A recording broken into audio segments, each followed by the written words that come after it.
Watkins. So let's go into here. First I've got to there. So right. Useful mathematical and physical formulae. Matthew Watkins. Illustrations by Matt DeWeet. Okay. Right, and then here's the table of contents as well. And we have the introduction. And it says that this little book is an attempt to present the basic formulae of mathematics and principles in a friendly and usable form. Unfamiliar terms and symbols are defined in the glossary. The use of number and symbol to model, predict, and manipulate reality is a powerful form of sorcery. Unfortunately, possession of these abilities doesn't necessarily bring with it wisdom or foresight. As a result, we see the proliferation of dangerous technologies and increasing obsession with quantity, typified by Eusebius equations are not included here. Readers are advised to use the contents of this book with due care and attention. On the other hand, mathematical tools have made it possible to perceive unity in seemingly separate areas. Light and electricity, for example, one unrelated topics, are now both understood in terms of the theory of electromagnetic fields. Brilliantly illustrating this double-edged sword, Einstein's well-known E=mc², perhaps the most famous formula of all, will be forever linked to both the creation of atomic weapons and the scientific rediscovery of the unity of matter and energy. May your senses of awe and delight never be extinguished.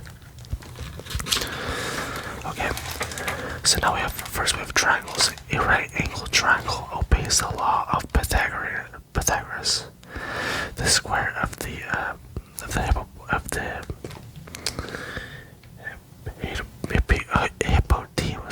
hypotenuse. The side opposite the right angle is equal to the sum of the squares of the other two sides opposite top and left. And then we know a squared plus b squared equals c squared, or evidently c equals the square root of a squared plus b squared. The sum of eternal angles of any triangle is 180 degrees, or pi in radians. The parameter b equals a plus b plus c, and the area s equals 1/2 times the base times height, or it also equals 1/2 the a times b, and then the sine of c, which is the opposite top right. Sine rule: a equals sine big A equals b over sine big B, and then little c is over sine big C, or h is equals 2r, where r is the radius of the circumcircle. Meridians connect corners to the midpoints of the opposite sides. The three medians meet at a point called the centroid, opposite bottom left. And then we have m of a equals 1/2, and the square root of b multiplied by b squared plus c squared minus a squared. Or you have mb, which is equal to 1/2 the square root 2 multiplied by a squared plus b plus c squared, and then minus b squared. Or you have mc, which is the exact same thing, just switching out the last one for c. Now, altitudes are the line segments drawn from each corner to the opposite side or its extensions, meaning it at right angle, opposite bottom right. HA equals 2s over a, HB equals 2s over b, and so on and so forth. The three altitudes meet at the orthocenter. And then we have different examples of all these equations. Now, let's go over to two-dimensional figures, areas and perimeters. The formulae for the perimeters and areas of various two-dimensional forms are given below. So you have a circle, which is a radius equals r. We have diameter, which is d equals 2r. We have perimeter or circumference equals 2 pi r, or times the diameter. And then we also have area, which is equal to pi r squared, where pi equals 3.1415926, and so on. And then for an ellipse, the area equals pi times a times b. A and b are the minor and major semi-axis respectively. The two illustrated points are its foci, such that L plus M is constant. For a rectangle, the area is a times b, and then the perimeter is 2a times 2b. For a parallelogram, the area is base times height, or it also equals a times b times sine of little a, or no, my bad, alpha, and then the perimeter equals 2a plus 2b. For a trapezoid, we have an area which is equal to 1/2 h multiplied by a plus b, and then we have the perimeter, which is a plus b plus h multiplied the cosecant of alpha plus the cosecant of beta. Alright, and then we have the regular nongon, which is the area for that is equal to 1/4 times n multiplied by b squared of cotangent, and then 180 degrees over n. And then the perimeter for this is n multiplied by b, and then also the sides and internal angles are all equal. Okay, and then also for a quadrilateral, the area is equal to 1/2 multiplied by a multiplied by b sine of alpha. And then for the second quadrilateral, we have the area is equal to 1/2 multiplied by h1 plus h2 multiplied by b plus 1/2 a times by h plus 1/2, and then multiplied by c h subscript of 2. And we also have the examples here showing the parallelograms, rectangles, trapezoidum, and ellipses and all that. Now let's go to three-dimensional figures. Now the formulae for the volumes and surface areas, including bases of a three-dimensional solids, are given below. Now that we have a sphere, volume equals 4/3 multiplied by pi r, I think that's cubed. Surface area is equal to 4 multiplied by pi r squared. Then we have a box, which the volume is a times b times c. And then also the surface area is equal to 2 multiplied by a multiplied by b plus ac plus bc. And then we also have a cylinder. Volume is pi r squared multiplied by h. Surface area of 2 pi r h plus 2 pi r squared. And for a cone, we have a volume equals 1/3 pi r squared multiplied by h, while the surface area is pi multiplied by r, square root of r squared plus h squared, and then we have plus pi r squared. Okay. For a pyramid, we have a base area of a. Volume is 1/3 multiplied by base area, and then multiplied by height. And then for the fruitsum, we have a volume equals to 1/3 multiplied by pi multiplied by h, then multiplied by a squared plus ab plus b squared, and then we have a surface area equal to pi multiplied by a plus b multiplied, no, not multiplied by, well, no, multiplied by c, and then adding pi and then a squared plus pi multiplied by b squared. Okay. And then we also have, for an ellipsoid, we have a volume equals 4/3 multiplied by pi times by a times by b times by c. And then the torus, the volume equals 1/4, and then pi squared multiplied by a plus b multiplied by b minus a squared. And we have a surface area which is equal to pi squared multiplied by b squared minus a squared. And then we have all the different things here, right? Okay, so it says a pair of axes. Okay, it says a pair of axes and bows on the plane at the right angle allows a point to be defined by a pair of real numbers inverse opposite. The axes intersect at 0, 0. The origin, horizontal and vertical positions are often referred to as x and y respectively. The equation of a line is given by y equals mx plus c, where m is its gradient. Where it's its gradient. This line cuts the y-axis at O and then c, and the x-axis adds negative c over m and then 0. A vertical line has a constant x value taking the form of x equals k. The line passing through x naught or x subscript 0 and then y subscript 0 with the gradient n is given by the equation y equals nx, or y equals nx plus and then y subscript 0 minus nx subscript 0. One line perpendicular to another of gradient n will have a gradient negative 1 over n. The equation of the line through x1 and then y1 and x2, y2 is y equals y2 minus y1 over x2 minus x1, which that's our slope equation. Oh, my bad. And then that's, well, this specifically, multiplied by x minus x2 and then plus y2 when x1 does not equal x2. The angle theta between two lines of gradients m and n satisfies tangent of theta equals m minus n over 1 plus m times n.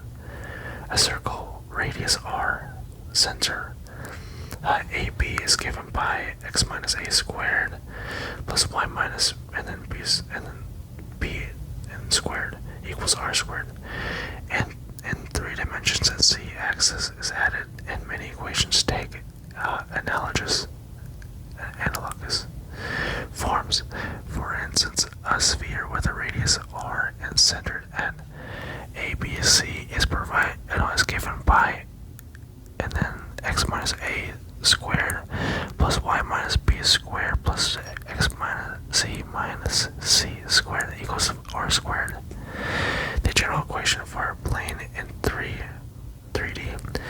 is ax plus by plus cz equals d. And then we have different equations here as well. That's kind of funny. Let's see. And then we have trigonometry. Now, a right triangle with sides of length A, B, and C, the angle theta is shown opposite left. The 6 trigonometric functions, sine, cosine, tangent, cosecant, secant, and cotangent, are then defined as follows.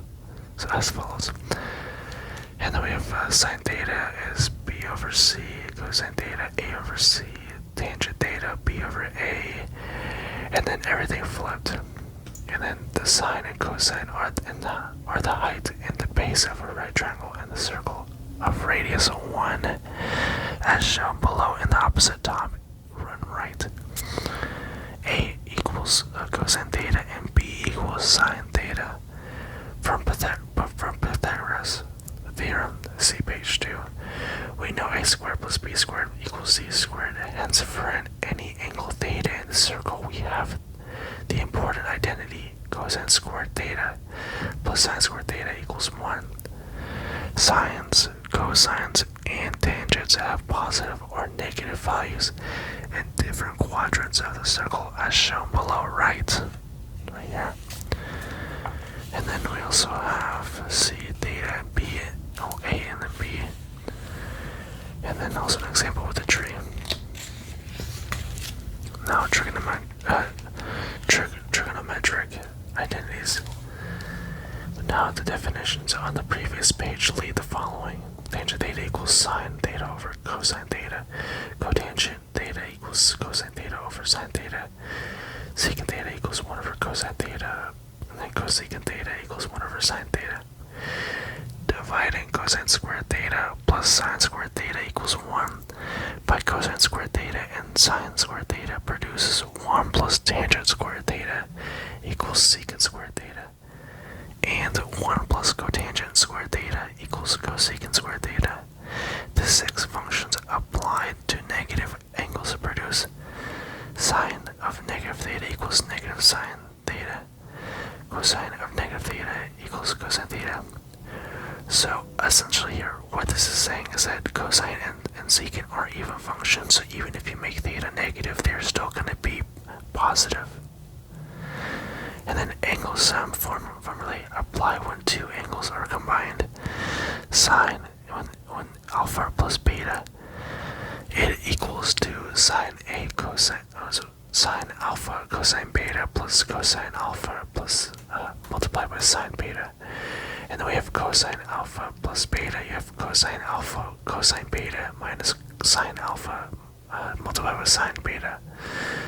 And if you do tangent, you have tangent alpha plus beta equals tangent alpha plus tangent beta over 1 minus tangent alpha multiplied by tangent beta. For doubled or tripled angles, use multiple angle theorem or formulae.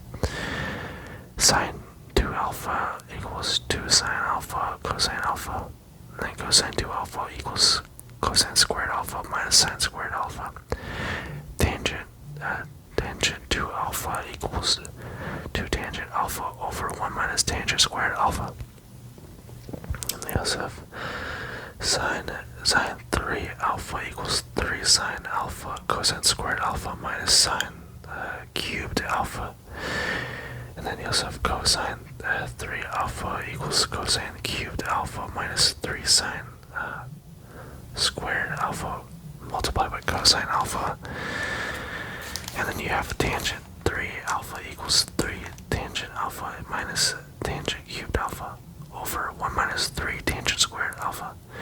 The graph opposite is plotted in the radians, which is pi radians equals 180 degrees.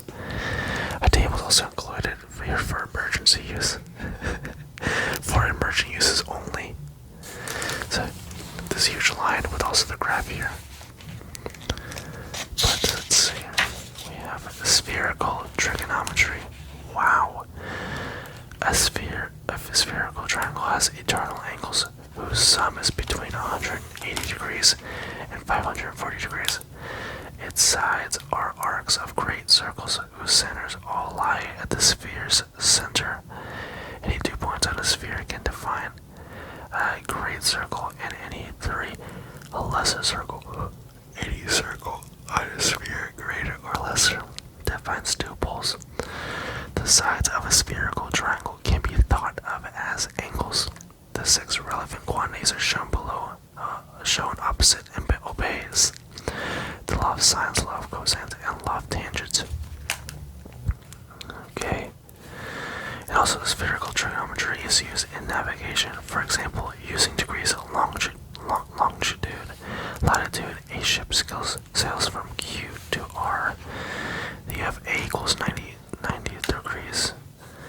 And then, I think that's lateral R, and then B equals 90 degrees, which is minus lateral Q, and then C equals longitude Q minus longitude R. C is known as the polar angle. The initial and final courses are given by A and B, and the length of the journey by C, using the following equations to solve for B, A, and C. And then you have this whole block of equations. It's kind of crazy, but we have the North Pole, zenith, and this is really cool. So we have the quadratic formula, discriminants and parabolas. A quadratic equation is one of the form a x squared plus bx plus c equals 0, or a is not 0. The solutions or roots of such an equation is given by the quadratic formula minus b plus or minus, and then the square root of b squared minus 4ac over 2a. The quantity b squared minus 4ac is called the discriminant, which dictates the nature and the number of the solutions. There are 3 cases. B squared minus 4ac is greater than 0, which is 2 different real solutions. B squared minus 4ac equals 0, which gives 1 real solution. And then b squared minus 4ac is less than 0, which does not provide any real solutions at all. And then they have examples here with the different discriminants here. And you can even see what happens here, right? Whenever there's different discriminants. And it says parabolas are to be found in the paths of idealized projectiles and intergalactic cons. I cannot read that at all. Okay. But here, let's go to the next one. We have exponentials and logarithms. Growth and decay. Given some value a, we can define a squared and a cubed as follows. A squared equals a times a, and then we have a cubed equals a times a times a. And the expression a to the power of n is the exponent. Here are the basic exponential formulae or formulas. And then we have a to the power of 0 equals 1. We have a to the power of 1 over n, which is just n to the square root of a. We have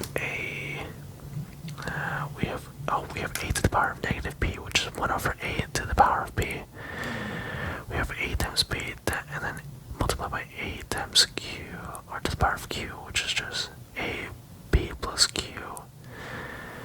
Then we have multiplied a b, and then multiplied by q to the power of q, which is just a multiplied by b to the power of q, multiplied by q. Then we have the square root from n over, and then a over b equals n square root of a over n square root of b. And then we have a multiplied by b to the power of b equals a to the power of b, and then b to the power of b. And then we also have, we have these two. This is the base a logarithm of x log to the base a. X equals y is the quantity that satisfies a to the power of, I think b, right? Yeah. To the power of b equals x. Because a to the power of 0 equals 1 and a to the power of 1 equals a, we always have log a. A equals 1 and log a 1 equals 0. Here are the essential logarithmic formulae. Then we have all these here. This is any positive base except 1 can be used by most common R10. And the constant e equals 2.718. And then continuing, which occurs widely throughout the natural world, often in the process of growth and decay. Log is usually just written log or the natural log. Logarithms also multiplication and division of numbers by the addition of subtraction or subtraction of exponents. And then we have different ones here. And then we have logarithm, and then we have exponential, which is pretty cool. Okay, and then we have means and probabilities. Okay, we have safe propositions and risky outcomes. Given two numbers a and b, then the three important averages of means traditionally used in geometry and music are the arithmetic mean, the geometric mean, and the harmonic mean. Suppose we have a situation with n possible, equally likely outcomes, k of these being desired. The probability p of a desired outcome occurring on any one occasion is then p equals the number of desired outcomes over the total number of possible outcomes equals k over n. Note that p is always between 0 and 1. Imagine E and F are two independent possible events with possibilities P multiplied by E and then BF occurring respectively. The probability of both E and F occurring is P and then EF, or it also equals P E,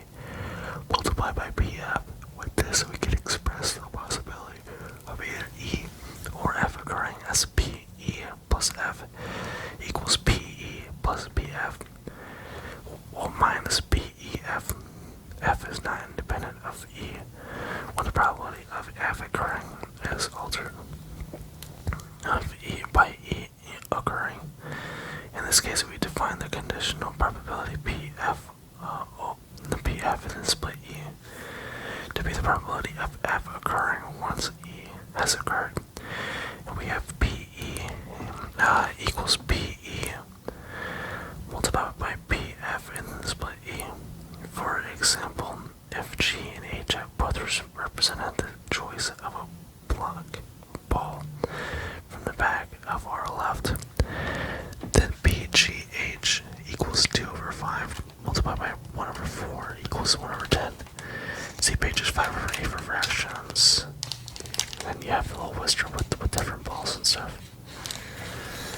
Okay, and then combinations and permutations. Suppose we have n items and we wish to consider groupings of k of them. Two types of groupings exist: combinations where the order is not important, and permutations where the order does matter. We need to use factorials here. The factorial of m, written m exclamation mark, where m is greater than or equal to 1, is defined as m factorial. Then we have all these equations here. 0 is a special case. 0 factorial equals 1 by convention. The number of combinations of k items out of n is then. And we have these two, also written as n and then k. The obviously larger number of permutations is this. And a situation having two possible outcomes p and q with the possibilities p and q. We know that p plus q equals 1, so p plus q to the power of n equals 1. The terms n, k, and then p n minus k and q, k. And the binomial expansion of p plus q to the power of n is then the probability of n minus k occurrences of p and k occurrences of q from the total of n. The general binomial formula is this whole thing, and then the rows of Pascal's triangle correspond here, for example. And then we also have more pictures on the right side here. Okay, and then now we have statistics. Distribution and deviation. Statistical analysis allows to process samples of observed data in order to reveal trends and more predictions. If x1, x2, keep it going, and then the xn is a set of values of some measurable phenomenon. The average or mean value is given by x mean equals 1 over n multiplied by x1 plus, and then infinity pretty much, and then to xn. The standard deviation of the sample then gauges the extent to which the data deviates from this mean. So the standard deviation and then the square root of x1 squared plus, and then to xn squared over n minus x, the mean of x squared, which equals to this whole thing here. The most commonly occurring form of the statistical distribution is the normal or Gaussian. Its general form produces a bell-shaped curve centered at x whose width is dependent on the standard deviation. In data that is normally distributed, the probability of a value occurring in the range between a and b is equal to the area under the curve. Between those values is shown opposite the total area around the curve. All possibilities is equal to 1. The Poisson distribution tells us that if the mean number of events or of a particular type in a fixed time interval is I cannot remember that, then the probability of n events occurring in one of interval is given by these. Now, when I see the symbol, I think about the coefficient of friction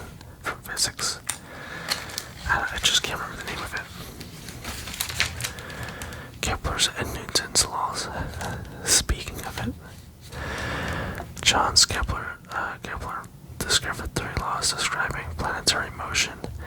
They hold true for all orbiting bodies in space. Number one. Planet is moving in an ellipse with the sun at one focus. A line drawn from the sun to the planet sweeps out equal areas in equal times. The square of the time that a planet takes to orbit the sun divided by the cube of its major semi-axis, see page 4, is a constant. Throughout the solar system, using Kepler's discoveries, Isaac Newton deduced his law of universal gravitation, see page 28, and then went on to deduce his general laws of motion. And objects at rest or in motion will remain in such a state until acted upon by some force. The acceleration produced by a force of a given mass is proportional to that force. A force exerted by A on B is always accompanied by an equal exerted by B on A in the same straight line, but in the opposite direction. Einstein discovered that at velocities approaching that of light, Newton's laws required significant modification. And then we have all the little different pictures. Then we have gravity and projectiles, featherless, falling objects. Newton's law of universal gravitation states that any two masses, m1 and m2, at a distance d apart, will exert equal and opposite forces on each of magnitude f, where f equals this. G is the universal gravitation constant. See page 56. Note that d is the distance between the centers of mass of m1 and m2. Near the surface of the Earth, mass m2, d is effectively constant, giving the local gravitational acceleration constant g. Then we have the equations here. Assuming a negligible air resistance, an object falling from rest will travel s meters in d seconds, where s and d are related by these two equations here. The object's velocity at time t will be v equals gt equals to square root of t multiplied by g multiplied by s meters over seconds. Note that these quantities are independent of mass. The path of a projectile with initial velocity v and an angular trajectory theta is given by these. These are the time-dependent coordinates. Then we also have the Leaning Tower of Pisa, and then I think someone throwing a human. Okay. So we have energy, work, and momentum. An object mass m moving in a straight line with velocity v has kinetic energy. E equals whatever times by m multiplied by velocity squared. This is energy it possesses because of its motion. When an amplified force changes its velocity to u, the total work done, W, is the change in kinetic energy. We know, so W equals 1 over 2, and then m, and then v squared, minus 1 over 2 m times by u squared. Generally, work measures an exchange of energy between two bodies. Someone lifting an object of mass m to a height h above its initial position does work. Here, transferring gravitational potential energy E to the object, it can now fall. EP equals mgh. Mg is the weight of the object, a force. When the object falls, it loses height but gains velocity. Thus Ek increases as EP falls. Ignoring friction, the total energy of the object E equals Ek plus EP say that EB is potential energy and EK is kinetic energy. So remains constant until it lands, when its remaining kinetic energy is dissipated as heat and noise. The linear momentum of an object is given by P equals mv for a point of mass m rotating upon an axis at distance r. The angular momentum L equals mv multiplied by r equals m, and then wr multiplied by r, and then m multiplied by r squared equals w. And then where w is the angular velocity of the body in radians per second. So if I equals mr squared is known as the momentum of inertia. The rotational kinetic energy of a system is then EKR equals 1/2. And then we have the momentum of inertia, and then with the angular velocity squared, a general rotating solid can be treated as if it were a point as rotating about the same axis with the appropriate radius of gyration. This is shown opposite. It can be found using the four methods of calculus. See page 40. If no external forces act on a system, its total momentum is always conserved. We have different pictures here. Also, I'm very sorry for the stupid cars that are moving around. They keep on revving their engine. I don't know why people can't just be quiet at this time of night. Anyways, rotation imbalance. If an object of mass m on a string of length r is swung around in a circle at a velocity of v1, then there's a centripetal force. F equals mv squared over r equals m times the angular velocity squared multiplied by r, giving acceleration a equals v squared over r equals angular velocity squared multiplied by r toward the center where angular velocity the centripetal force is equal and opposite to the string tension, which is also treated as a force. Two interlocking gears with T1 and T2 teeth and speeds R1 and R2 and RPM of any other unit related by these ones here. The equation also holds true for two belt pulley wheels with diameters T1 and T2 and speeds R1 and R2. If two objects with the weights W1 and W2 are balanced as shown opposite at distances D1 and D2 from the fulcrum, then the torque associated with the two objects must be equal. Torque is the product of force and radial distance.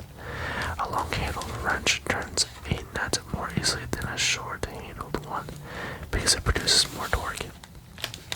And then we have different gear ratios and all that type of stuff. So here it's shown. And then we have a simple harmonic motion. Galileo discovered the period t of a pendulum. The time it takes to swing from one side to the other and back again is independent of its amplitude, its maximum displacement for the center. Thus, a pendulum of length L completes F swings every second, regardless of whether its swings are wide or narrow. Here F is the frequency of the pendulum. If L is given in meters and period t is given in seconds by this equation here, where g is a gravitational constant, which is the gravitational constant is just 8 times 8.9 meters per second squared. For small swings less than 5 degrees, pendula approximates simple harmonic motion, popping bottles, and sponging as springs perform as SHM as to a vast array of vibrating and oscillating phenomena. Potential and kinetic energies are continually exchanged. The potential energy and acceleration of the vibrating object reach the maximum when its kinetic energy and velocity are minimal, and vice versa. A simple way to generate SHM is the project of full uniform circular motion into an axis as shown opposite giving. And then this right here, where A is the amplitude and then W is the angular velocity. The period is 2 pi over the angular velocity. Seconds per cycle, and the frequency is the reciprocal of the period, which is just the angular velocity over 2 pi cycles per second. And then we have the little whizzer on the pendulum here, just swinging back and forth. Okay, so then we have stress, strain, and heat. Expansion, contraction, tension, and compression. So we have when a material is stretched or squashed, it changes shape. The stress in the material is defined as the force F per unit area A. The strain E, or my bad, no, like a backwards 3, is defined as the change in length, which we have delta L relative to the original length, delta initial L. Young's modules E for the materials, then E equals stress over strain, pretty much. Substances also possess a bulk modulus K relating inversely to its volumetric compressibility, and a shear modulus G. The ratio of shear, stress, and strain shown opposite. Heating and cooling cause expansion and contraction of materials in a linear relation to the temperature increase or decrease. The linear expansivity. Alpha substance relates its change in length, delta L, to its change in temperature, delta T. So that delta L and then alpha multiplied by the initial L multiplied by delta T, or initial L is its starting length. Young's law states that a spring or equivalently elastic object stretches x units of distance beyond its equilibrium point, pulls back with a force equals k multiplied by x, where k is the spring constant of a spring in question. As a consequence, when a weight is attached to a question, when a weight is attached to a vertical spring, the elongation is proportional to the weight. For any structure to be in equilibrium, the total force at any point must be balanced, as shown opposite. And then they have it here. The wizard jumping back and forth in equilibrium. Okay, and then we have liquids and gases. Holy cow. There's a lot more. Okay, cool. Alright, there's a little bit more left. So let's see. We have liquid following at velocity v through the pipe with a cross-sectional area. A has a rate of flow Q, where Q equals big A multiplied by V. Liquid flowing through two pipes of cross-sectional areas A1 and A2, both subjected to the same pressure, will have flow velocities at V1 and V2, where A1 multiplied by V1 equals A2, and then multiplied by V2. Pascal's principle states that the pressure applied to an enclosed liquid of any shape is transmitted evenly throughout, where pressure is defined as force per unit area. In the example illustrated opposite, F1 multiplied by A2 equals F2 multiplied by A1. Bernoulli's equation states that the change of height results in a pressure change in a liquid. And then you have, P1 plus H1 Pg equals P2 plus H2 Pg. Opposite bottom. Turning to gases, the perfect gas law states that if a fixed quantity of gas has pressure P, volume V, and temperature T, 8 degrees Kelvin, then PV is proportional to T. The given scale is a measure of absolute temperature where K equals C plus 273. Given a closed system with an initial pressure, volume, and temperature P1, V1, and T1, and later values P2, V2, and T2, they have Charles' law and Boyle's law. Then they have the little characters sitting here showing the different forces and pressures. All that. Okay, and now we have sound, harmonic wavelengths, and passing sirens. For a string fixed at 2 points, distance L apart as shown, the harmonic wavelengths that fit in the string are given by, then this right here, only, this word simple, and the first few overtones may actually be audible if Wt is the wave velocity in the string, T is tension in kilograms or pounds, and H, or upside H, the mass per unit length in kilograms or pounds. Then the basic frequencies, Vn, cycles per second, are this right here. The tone of an amplit siren appears to change as it passes. This is known as the Doppler effect. If an observer is moving at velocity v naught, v initial, toward a source of frequency f as, which is itself moving at velocity vs toward the observer, then for a wave speed c, the observed frequency f0 is f0. That's right here. Note, if objects recede rather than approach, use negative values for v naught and vs. The speed of sound is 331.45 meters per second. If it's very similar tones, frequency f1 and f2 are played together, a B frequency, which is fp equals f2 minus f1, may be heard. Then we have the different wavelengths and all that. There we go. And we also have light, refraction lenses, and relativity. Light traveling from air into water is shown opposite.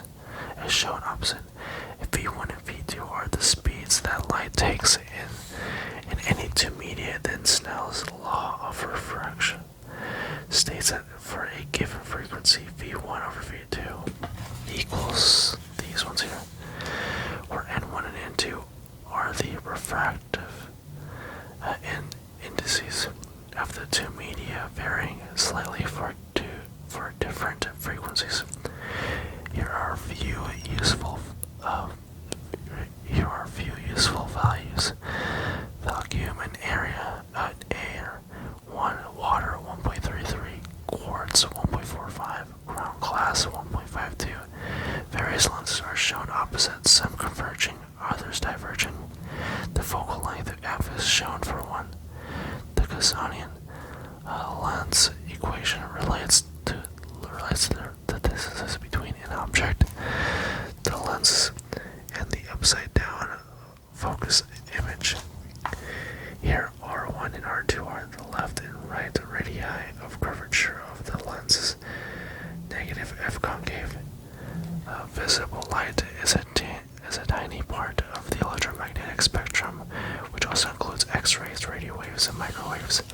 Einstein was able to deduce that because light travels at a constant speed away from you, irrespective of your own speed, time itself must be able to reach and delegate.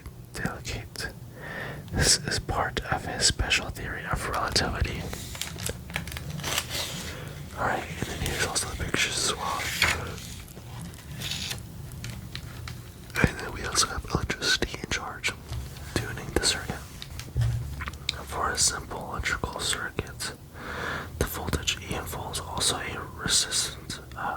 resistance R in ohms produces a current of 1 in amps, defined by Ohm's law. E equals IR. The power P in watts in the circuit is then P equals EI. Resistors and series give resistance R1 equals R1 plus to Rm. Ohms and capacitors in parallel give capacitance Cp equals C1 to Cn. Faraday's resistors in parallel and capacitors in series combine to give these two equations here. The equations for circuits involving inductors are shown opposite. All electrical effects are the result of charge measured in coulombs. The charge of an electron is negative 1.6 times 10 to the power of negative 19.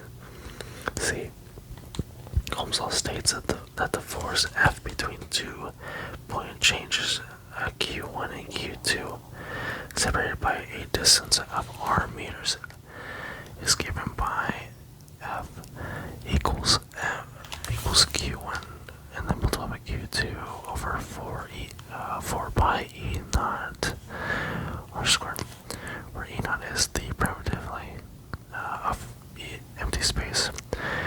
8.85 times 10 to the power of negative 12 farad over m, and then microscosm coulomb forces bind electrons to nuclei to form atoms, atoms and atoms to form molecules, and molecules to molecules to molecules form solids and liquids. And here we go, we have a series in parallel circuits here. There you go. Okay, and then we have electromagnetic fields. Electromagnetic fields, charge, flux, and handedness.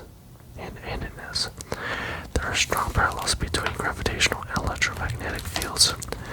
Charge behaves in an electromagnetic field similarly to mass in a gravitational field. The force F on a charge Q in an electrical field of strength E is given by F equals E multiplied by Q. The force F on a wire carrying a current I with the length I in a magnetic field is given by F equals B multiplied by I times by L, where B is the magnetic flux density measured in Teslas. Like B, F has a direction as well as a magnitude at each point in the field. Other situations are shown opposite. Note that that is the permeability of vacuum, the magnetic constant. See page 56. A point charge Q moving with a velocity v creates a magnetic field. If point P has a distance r from Q and is at an angle theta to its direction of motion, then according to the Bouvier-Savart law, where B's direction is an illustrated opposite top left, a magnetic field in motion produces an electric field, and vice versa. A point charge in motion generates a magnetic field. Using magnetics and coils of wire carrying an electric current, electrical energy can be transformed into mechanical energy, a motor, and vice versa, a dynamo. Fleming left and right hand rules apply respectively and are illustrated opposites. And then boom, we have everything here. And then we have calculus. Calculus makes use of infinite imals and limits itself to problems. The instantaneous rate of change of a function and the exact area under a curve. The graph of the function y equals f of x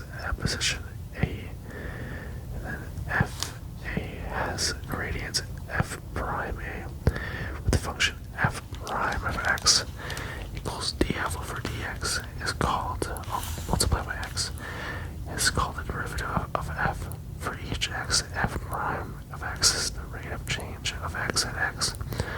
To directly calculate such a derivative of a, we consider the slopes of the line through a, fa, and e plus e, and then f, and then a plus e for every tinier values of e. If they tend toward a limit, then the rate of change of f at a can be defined to be this limit.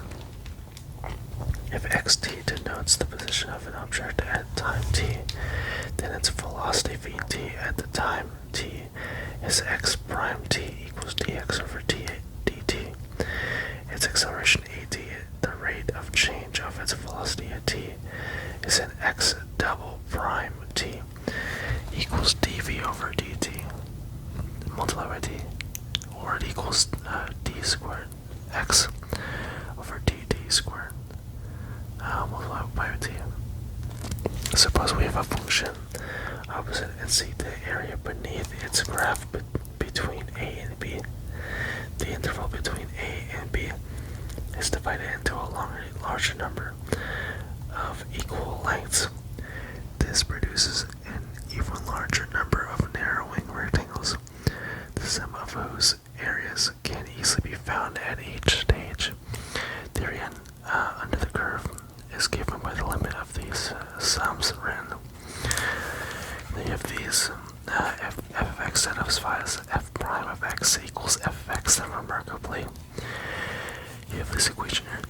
F of x is called the indefinite integral, or antiderivative of f, and denoted. And then the integral of f dx as f of x plus e prime equals f prime of x. It follows that all of the antiderivatives given opposite involve an arbitrary constant.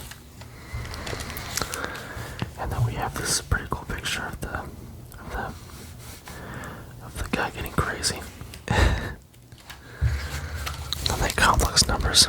The familiar real numbers are contained within the larger realm of complex numbers.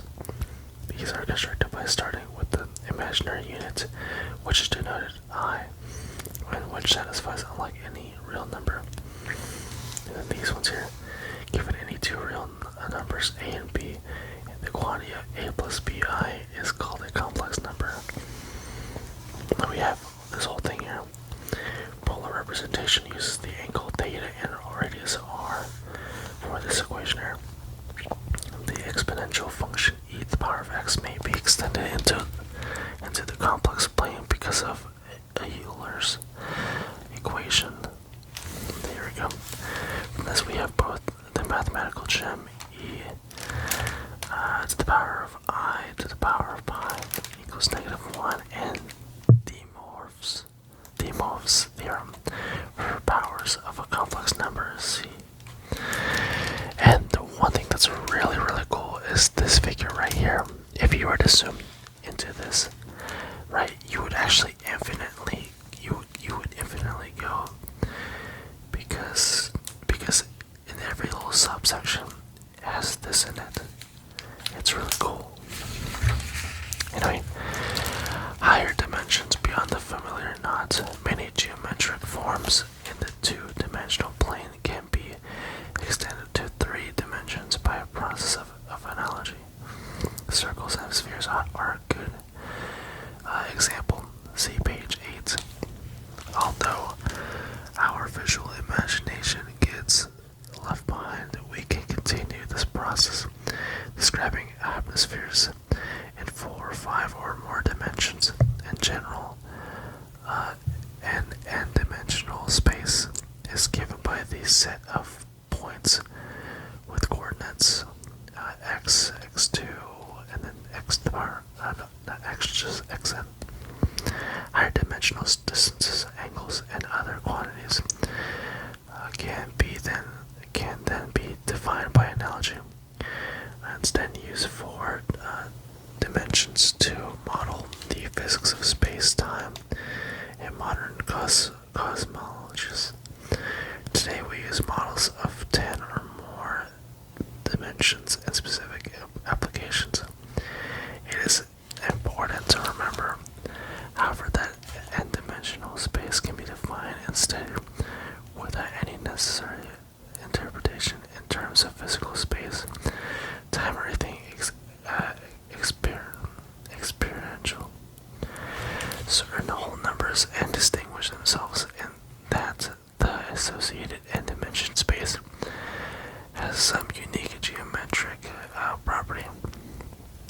A simple example is the fact that three-dimensional space alone can support knots. Embeddings of a circle in any other number of dimensions. Any such embedding can always be unknotted. Similarly, only four-dimensional space emits the mathematical curiosities known as the exotic differential structures. And we are now at the glossary, which means we're at the end of the book. And I really enjoyed this book a lot.